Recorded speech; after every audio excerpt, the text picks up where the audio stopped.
अरे वो देखो, मानव भैया आ गए। मानव भैया? ये तो वही है ना जो बड़ा आदमी बनने शहर गए थे कई साल पहले। हाँ, चलो चलकर देखते हैं कि ये वापस क्यों आए हैं। जब वो दोनों मानव के पास जाते हैं तो उसकी हालत बहुत ही खराब होती है।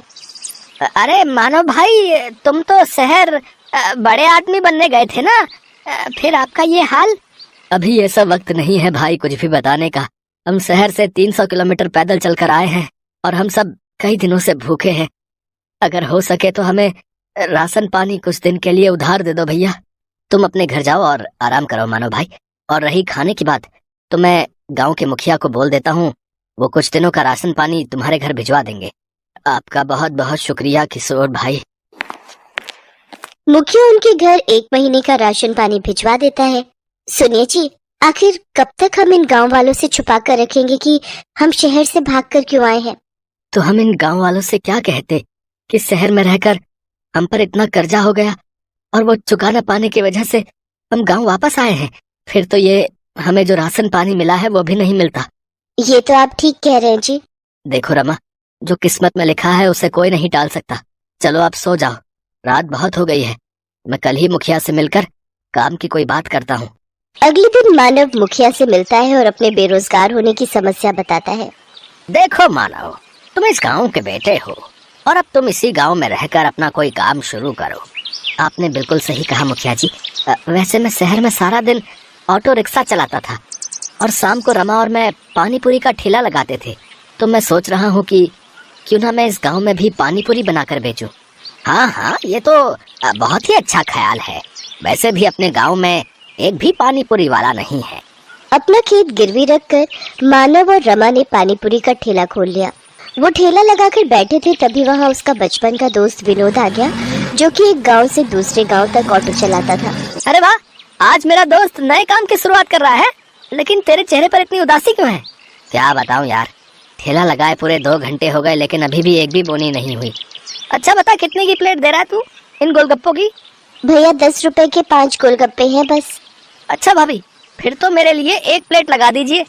मानव उसको गोलगप्पे बनाकर खिलाने लगा। उनको चखते ही विनोद ने कहा, अरे वाह, ये तो सचमुच किसी अमृत समान है।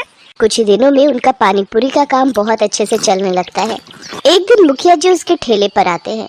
मानव, मैं तुमसे एक बात कहना चाहता हूँ। जी कहिए मुखिया जी।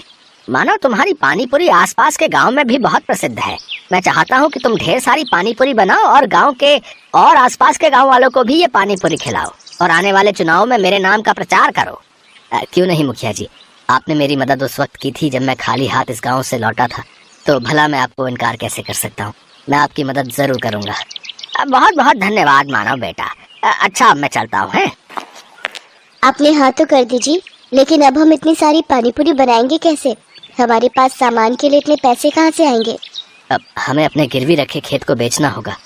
ये आप कैसी बातें कर रहे हैं जी? अगर अच्छी कमाई हो गई तो फिर हम उस कमाई से नया खेत ले लेंगे, लेकिन मैंने मुखिया को जुबान दी है और अब मैं अपनी बात से पीछे नहीं हट सकता। और इस तरह मानव ने अपनी जमीन भी बेच दी। क्या बकवास कर रहे हो मानव? आखिर हमारे बीच पैसों की बात कहाँ हुई थी?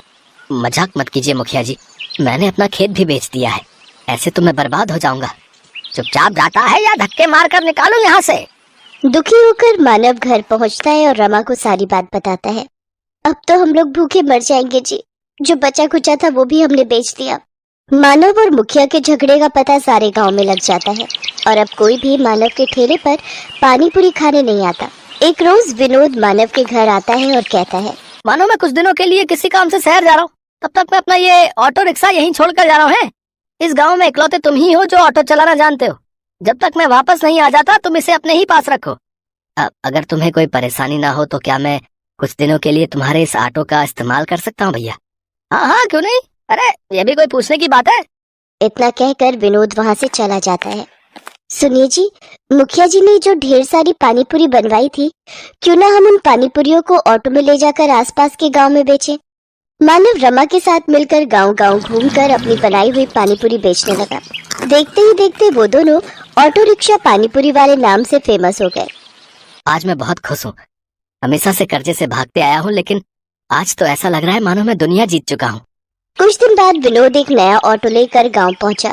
अरे वाह विनोद, नया ऑटो? लेकिन तेरे पास तो पहले से ही ऑटो है ना, फिर ये किस लिए?